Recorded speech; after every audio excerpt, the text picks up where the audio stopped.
রাসূলুল্লাহ সাল্লাল্লাহু আলাইহি ওয়াসাল্লাম বলেন, যে ব্যক্তি আমার 40টি হাদিস আমার উম্মতের কাছে পৌঁছাবে তার জন্য আমি কিয়ামতের দিন বিশেষভাবে সুপারিশ করব। সুবহানাল্লাহ। নাম্বার 2, মানুষের মধ্যে যারা মৃত্যুকে বেশি করে স্মরণ করে এবং তার জন্য প্রস্তুতি নেয় তারাই সবচেয়ে বুদ্ধিমান। নাম্বার 3, প্রত্যেক জিনিসের জাকাত আছে, আর দেহের জাকাত হচ্ছে রোজা। নাম্বার 4, যে তার সময় আল্লাহর জন্য ব্যয় করে না তার জন্য জীবন অপেক্ষা মৃত্যু শ্রেয়।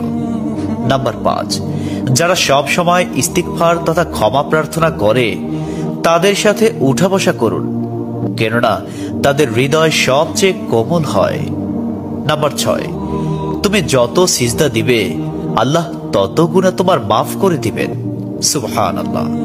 নাম্বার 7, সূরা ফাতিহা প্রায় 1000 রোগের ওষুধ। নাম্বার 8, হাতের তালুতে জ্বলন্ত আগুনের কয়লা রাখলে যেমন কষ্ট হবে তার চেয়ে বেশি কষ্ট হবে শেষ জামানায় ঈমান রাখতে। নাম্বার 9, রোজাদারদের জন্য প্রতিদিন জান্নাতকে সুসজ্জিত করা হয়। সুবহানাল্লাহ। নাম্বার 10, রাসূল সাল্লাল্লাহু আলাইহি ওয়াসাল্লাম বলেছেন, কিয়ামতের দিন সব নবীর চেয়ে আমার উম্মতের সংখ্যা বেশি হবে এবং আমি সর্বপ্রথম জান্নাতের দরজা খুলব। সহিহ মুসলিম, হাদিস নম্বর 196। 11, যে ব্যক্তি রোজা রাখা অবস্থায় মারা যাবে আল্লাহ তাকে কিয়ামত পর্যন্ত সকল রোজার সওয়াব দান করবেন। সুবহানাল্লাহ। নাম্বার 12, যে ব্যক্তি ফজরের নামাজ আদায় করল সে আল্লাহর হিফাজতে চলে গেল। নাম্বার 13, রাসূলুল্লাহ সাল্লাল্লাহু আলাইহি ওয়াসাল্লাম বলেছেন, রোজা ও কোরআন কিয়ামতের দিন মানুষের জন্য সুপারিশ করবে। মুসনাদে আহমদ, হাদিস নম্বর 6626।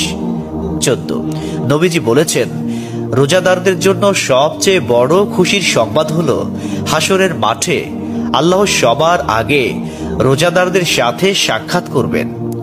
সুবহানাল্লাহি ওয়া বিহামদিহি।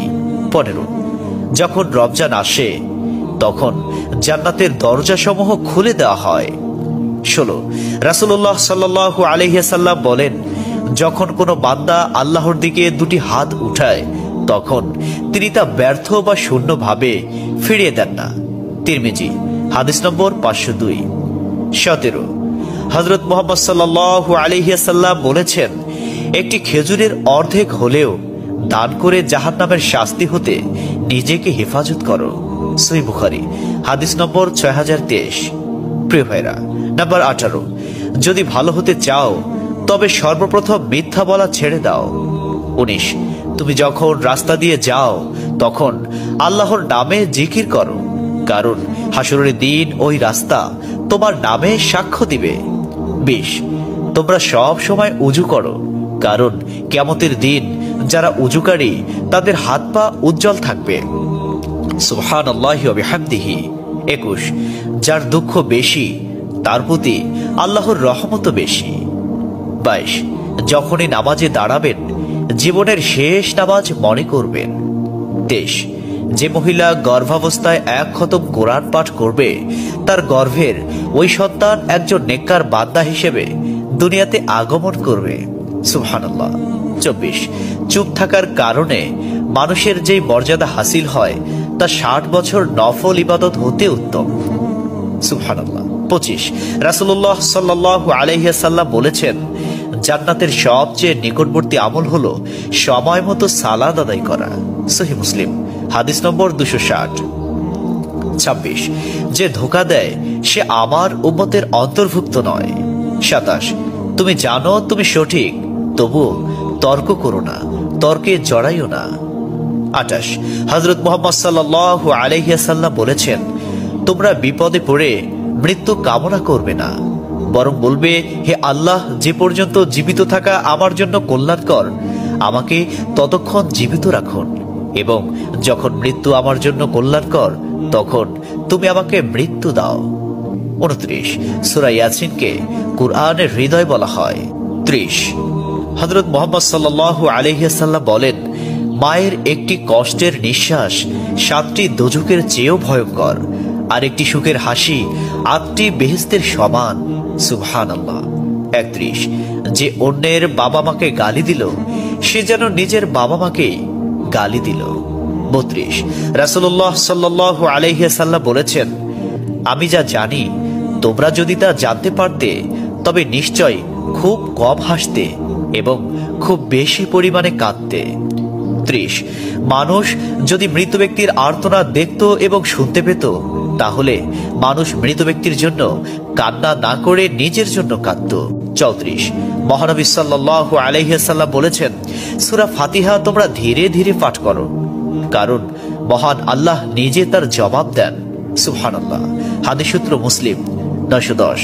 35, রাসূলুল্লাহ সাল্লাল্লাহু আলাইহি ওয়াসাল্লাম বলেছেন, কিয়ামতের দিন যে জিনিসটি মুমিনদের পাল্লায় ভারী হবে সেটি হচ্ছে সুন্দর চরিত্র, আখলাক। আবু দাউদ হাদিস নম্বর 4101। 36, কবরের ভিতরের প্রথম চাপ পৃথিবীর সকল কষ্টকে হার মানিয়ে দেবে।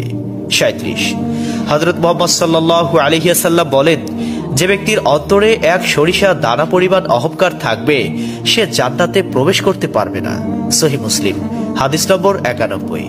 38, কিয়ামতের দিন ওই ব্যক্তির জন্য সুপারিশ করা হবে যে প্রচুর শীত উপেক্ষা করেও ফজরের নামাজ আদায় করল। 39, নিশ্চয় মহান আল্লাহ নম্র, তিনি নম্রতাকে পছন্দ করেন। তিনি নম্র স্বভাবের লোকদেরকে যা দান করেন তা কঠিন স্বভাবের লোকদের দান করেন না। আবু দাউদ হাদিস নম্বর 4807। 40, কবর মানুষকে দিনে 70 বার স্মরণ করে এবং ডাকে।